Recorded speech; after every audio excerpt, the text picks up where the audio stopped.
गांधी जी कैसे सर 14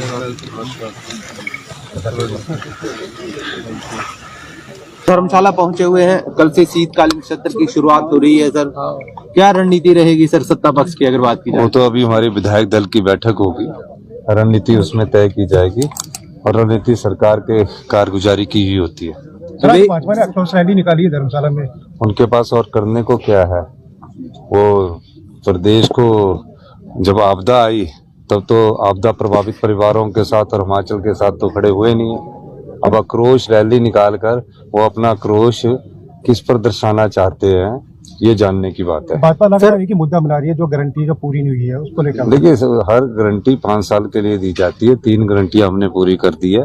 बाकी गारंटियों को आने वाले समय में जैसे ही हमारी आर्थिक स्थिति ठीक होती जाएगी हम उसको पूरा करेंगे।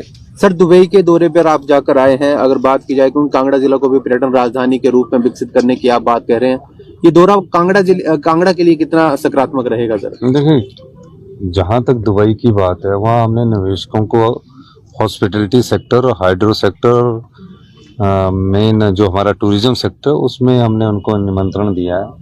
इन्वेस्टमेंट तो काफ़ी कुछ करना चाहते हैं, लेकिन हमने इंडस्ट्रीज को 2 भागों में बांटा है। ग्रीन इंडस्ट्रीज के रूप में, हमारे पर्यावरण के रूप में, हमारी जलवायु के रूप में इस हिमाचल प्रदेश को हम विकसित करना चाहते हैं और निश्चित तौर पर हमारे अगले जनवरी में उनके आने का यहाँ कार्यक्रम है।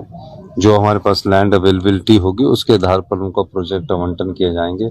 मेन हमारा थ्रस्ट जो है वो ग्रीन इंडस्ट्री पर ज्यादा है। सर, कैबिनेट विस्तार किया गया और कांगड़ा को एक मंत्री दिया गया, किस प्रकार से देखते हैं और क्या उम्मीद रहेगी अब आगामी भविष्य में नए मंत्री से भी आपको? देखिए, कांगड़ा को मंत्री देना की बात नहीं है, कांगड़ा में विकास और विकसित करना कैसे करना है उस दृष्टि से बात है। पूरे हिमाचल प्रदेश का एक समान विकास करना है और कांगड़ा में पहले चंद्र कुमार जी थे, अब पहली बार कांगड़ा के इतिहास में किसी दलित को कैबिनेट मिनिस्टर का दर्जा दिया गया। ये बात भी बहुत बड़ी है क्योंकि पहली बार कोई अगर और यंग पढ़ा लिखा बीटेक की हुई है, एमबीए की हुई है, तो पढ़े लिखे और युवा लोगों को हम जाति के आधार पर नहीं, क्षेत्र के आधार पर नहीं, लेकिन एक मेरिट के आधार पर भी हम इनको अधिमान देते हैं। और निश्चित रूप से मेरा ये मानना है कि कांगड़ा में बहुत ज्यादा इस बार हमने जो सरकारी ओहदे हैं वो दिए हैं। सर, विपक्ष मुद्दा बनाएगा जो केंद्र सरकार द्वारा मदद की गई है 643 करोड़ रुपए की बता रहे हो। पहले तो 633 करोड़ रुपए की किस पे मदद हुई वो है, कोई रिलीफ पैकेज नहीं है। उसका जवाब वो जो उन्होंने फटाफट प्रेस कॉन्फ्रेंस कर दिया, तो उसकी सैंक्शन भी नहीं आएगी। जब सैंक्शन लेटर आएगा उसमें एनडीआरएफ के तहत है जिसमें हमको मिलनी है। जो हमने मांगा है वो नहीं मिल रहा है। वो तो जो बजट में प्रोविजन किया हुआ है, पिछली बार भी उन्होंने इस तरह की मदद 450 करोड़ बीजेपी की समिति की हुई थी।